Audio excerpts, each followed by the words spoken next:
Seven class आज बेटा हम लोगों ने अपना नेक्स्ट वाला topic start which name is the radiation. ठीक है, लास्ट में हम लोगों ने कन्वेक्शन करंट के बारे में पढ़ा और सारा उसके बारे में पढ़ा और कन्वेक्शन के बारे में पढ़ा। आज हम लोगों का नेक्स्ट टॉपिक जो है वो है radiation, the transfer of heat energy from a hot body to a cold body directly, कि हॉट बॉडी से कोल्ड बॉडी की तरफ डायरेक्ट जो है हीट का मतलब सेंटर में कोई भी सोर्स आए बगैर जो हीट का ट्रांसफ़र होना, वो हमारे पास क्या कहलाता है, रेडिएशन कहलाता है। without heating the space in between the two bodies is called the radiation when we sit in the sun or in front of a heater। अब आप लोग देखिए, आप लोग सूरज के सामने बैठते हैं या फिर मतलब हीटर के आगे बैठते हैं तो वो हीट जो है वो आप तक डायरेक्ट आती है, नहीं कि सबसे पहले वो ज़मीन गर्म होती है उसके बाद आप गर्म होते हैं, ऐसा नहीं है। या सूरज के दरमियान या आपके दरमियान जो स्पेस है वो पहले गर्म होते फिर वो जो तपिश है सूरज की वो आप तक आती है, ऐसा नहीं है। ठीक है, तो वो यहाँ पर डेफिनेशन के अकॉर्डिंग हम लोगों ने क्या बताया कि हॉट बॉडी से कोल्ड बॉडी की तरफ टेम्परेचर का या हीट का ट्रांसफ़र होना बगैर उन दो बॉडीज़ के दरमियान जो स्पेस उसे हीट किए बगैर, उसे हम लोग क्या कहते हैं, रेडिएशन कहते हैं। ठीक है, उसके बाद हम लोग बताया this heat can not reaches bye conduction because air is a bad conductor of heat. वो लोग यहाँ पर ये बताएं कि वो जो हीट जो है वो हमारे तक कंडक्शन के जरिए नहीं पहुँचते, क्यों? क्योंकि हम लोगों ने लास्ट टाइम क्या पढ़ा था कि हमारे पास एयर जो है वो बैड कंडक्टर ऑफ क्या है, हीट है। Similarly this heat can not reaches by the convection, इसी तरह से ये हीट जो है वो हमारे पास कन्वेक्शन के जरिए भी नहीं पहुँचती है। As the hot air rises upward rather than the side way, कि वो जो है हमारे पास हवा जो है वो वेट में हल्की होती है, वो अपवर्ड की तरफ मूव कर देती है और राइट साइड वे की तरफ जाती है। If we put a cupboard और a plastic sheet between us and the source of the heat we no longer feel warmth. वो लोग यहाँ पर ये बता कि अगर हम लोग अपने दरमियान और वो मतलब जहाँ से आप लोग हीट आ रही है उसके दरमियान अगर एक cupboard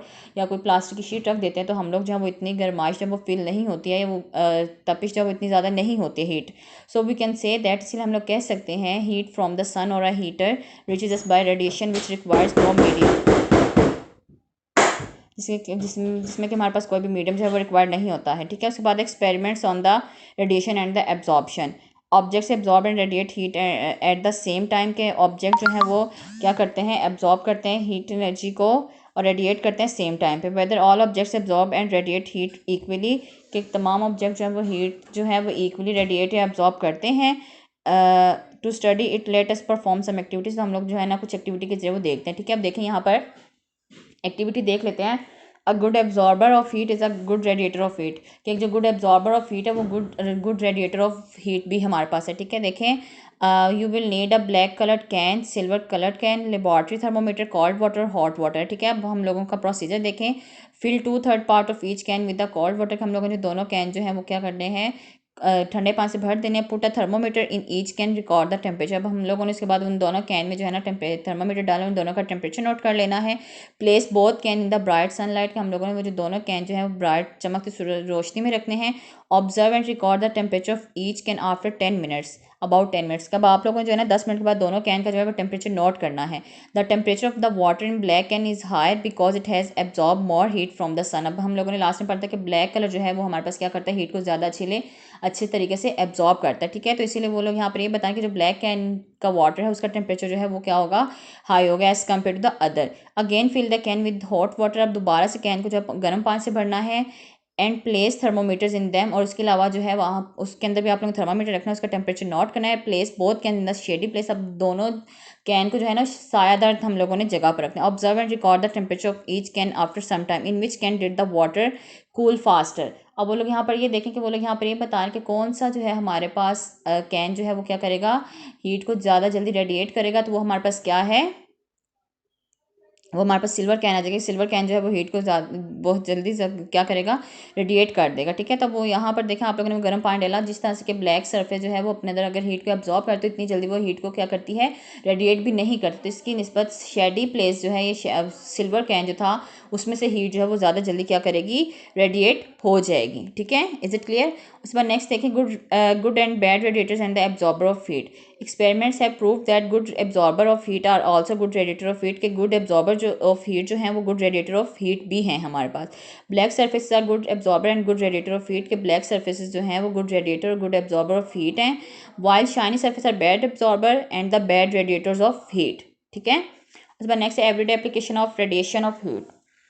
every object emit or radiate some amount of heat. Knowledge of radiation can help us in the many way. When we sit beside fire, जब हम लोग मतलब आग के सामने बैठते हैं, तो heat of fire reaches us by radiation, तो heat जो है वो हमारे पास radiation के जरिए पहुंचती है.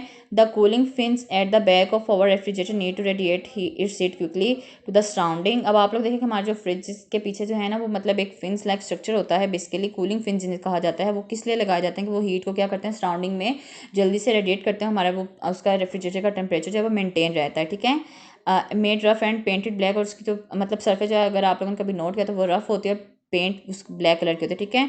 During the hot summer days, गर्मियों के दिनों में, it is advise to wear white और लाइट कलर क्लॉथ. कहा जाता है कि हमें जो है ना हल्के रंगों के कपड़े पहनने चाहिए. वाइट कलर से एब्जॉर्ब लेस हीट, क्योंकि वाइट कलर जो है या जो हमारे पास लाइट कलर जो हैं वो लेस हीट एब्जॉर्ब करते हैं as compare to the dark colours. In the cold areas a green house is use for better growth of the plants. मतलब ठंडे इलाकों में जो है वो क्या है, ग्रीन हाउस जो है वो प्लांट्स की ग्रोथ के लिए क्या किया जाता है, इस्तेमाल किया जाता है. पौधों को अपनी खुराक तैयार करने के लिए या ग्रो करने के लिए सूरज की रोशनी की ज़रूरत होती है. ठीक है. तो ठंडे इलाकों में जो है धूप कभी कभी पड़ती है, तो इस वजह से वहाँ पर ग्रीन हाउस गैस जो है वो क्या किया जाता है, ग्लास यूज़ किया जाता है, जिसकी वजह से कि वहाँ पर वो जो हीट अंदर आ जाती है, लेकिन वो इतनी आसानी से रेडिएट नहीं होती है. ठीक है.